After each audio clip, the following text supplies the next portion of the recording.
জন্ম ও মৃত্যু শংসাপত্র দিতে পারবে না পঞ্চায়েত এবং পুরসভা।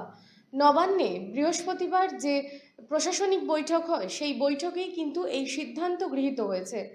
এই সিদ্ধান্ত গ্রহণের পর কিন্তু রাজ্যের মুখ্য সচিব মনোজ আগরওয়াল একথা জনসমক্ষে জানিয়েছেন যে রাজ্যের কোনো পঞ্চায়েত কোনো পুরসভা যতদিন না আবার পুনর্নির্বাচন হচ্ছে, অর্থাৎ যতদিন না এখন পুরসভা ভোট এবং পঞ্চায়েত ভোট হচ্ছে ততদিন পর্যন্ত কিন্তু কোনো শংসাপত্র দিতে পারবে না এই সংস্থাগুলো, বা বলা যেতে পারে এই পুরসভা এবং পঞ্চায়েত কেউ এই শংসাপত্র দিতে পারবে না।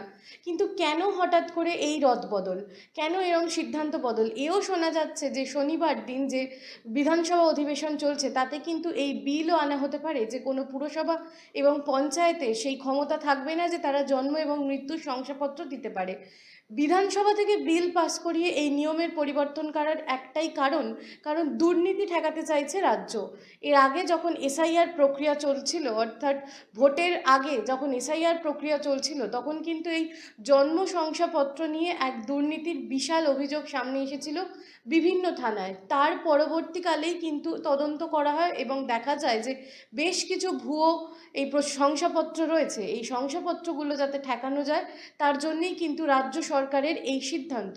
অর্থাৎ বোঝা যাচ্ছে যে যখন এসআইআর প্রক্রিয়া চলছিল সেই এসআইআর প্রক্রিয়ার সময় কিন্তু একাধিক জায়গায়, শুধু কলকাতা বা জেলার পাশাপাশিও বিভিন্ন যে পঞ্চায়েত এলাকা রয়েছে সেখানেও কিন্তু এই ভুয়া শংসাপত্রের কিন্তু এক অভিযোগ এসেছিল। জন্মের শংসাপত্র হিসাবে যখন দেখানো হচ্ছিল সেই শংসাপত্রগুলো একাধিকবার কিন্তু একাধিক থানায় অভিযোগ ওঠে যে সেগুলো ভুয়ো। এই ভুয়ো অর্থাৎ যে জাল শংসাপত্র তা ঠেকাতেই কিন্তু এই কার্যকর সিদ্ধান্ত নেওয়া হয়েছে। তবে এই ক্ষেত্রে কিন্তু 1997-এর আগে যে জন্ম শংসাপত্র দেওয়া হয়েছে তার আলাদা করে আর যাচাইপত্র বা যাচাই প্রক্রিয়া হচ্ছে না। অর্থাৎ 1997 সালের পরে যে জন্ম শংসাপত্রগুলো সরকারের তরফে দেওয়া হয়েছিল সেই সমস্ত শংসাপত্রই কিন্তু আবার নতুন করে খতিয়ে দেখা হচ্ছে এবং তার একটা ডেটাবেস তৈরি করছে রাজ্য সরকার। তবে ইতিমধ্যেই কিন্তু এই শংসাপত্র আর কোথায় কোথায় জাল হয়েছে বা কত জাল শংসাপত্র এখনও রয়েছে তা দেখতে কিন্তু রাজ্যের বিভিন্ন জায়গা জুড়ে কিন্তু প্রশাসনিক আধিকারিকরা ঘুরে দেখছেন। অর্থাৎ বিভিন্ন পুরসভা, বিভিন্ন পঞ্চায়েত সেই দফতরগুলোতে ঘুরে ঘুরে কিন্তু রাজ্যের প্রশাসনিক শীর্ষ আধিকারিক বা আমলারা দেখছেন যে ঠিক কত জাল শংসাপত্র এখনো অবধি রয়েছে।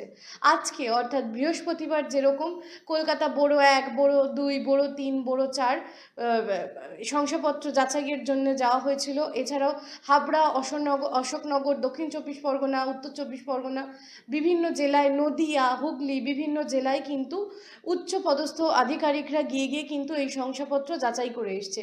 যেখানে কোনো রকম অসুবিধা চোখে পড়েছে তা কিন্তু নথিবদ্ধ করে রাখা হয়েছে এবং তার যথেষ্ট তৎপরতার সঙ্গে যত দ্রুত সম্ভব তা কিন্তু বিচারাধীনের মধ্যে নিয়ে আসার প্রচেষ্টা চলছে।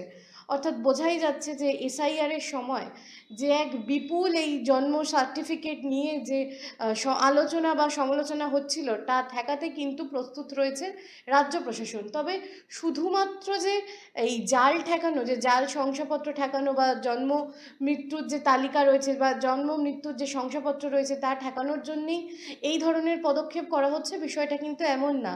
এর মূল উদ্দেশ্য হচ্ছে অনুপ্রবেশকারী রক্ষা। আমরা সবাই জানি যে বাংলা হচ্ছে একদম বর্ডার এলাকা, বাংলা দিয়ে বহু অনুপ্রবেশ হয় বলে কিন্তু এর আগে একাধিকবার মোদি বা অমিত শাহ যখন সভা করেছেন তারা বলেছেন। এই নিয়ে বিস্তর আলোচনা হয়েছে। এই অনুপ্রবেশকারী ঠেকাতেই কিন্তু মূলত এই জন্ম এবং মৃত্যুর যে শংসাপত্র রয়েছে তা কিন্তু যাচাই করার প্রক্রিয়া শুরু হয়েছে ইতিমধ্যেই।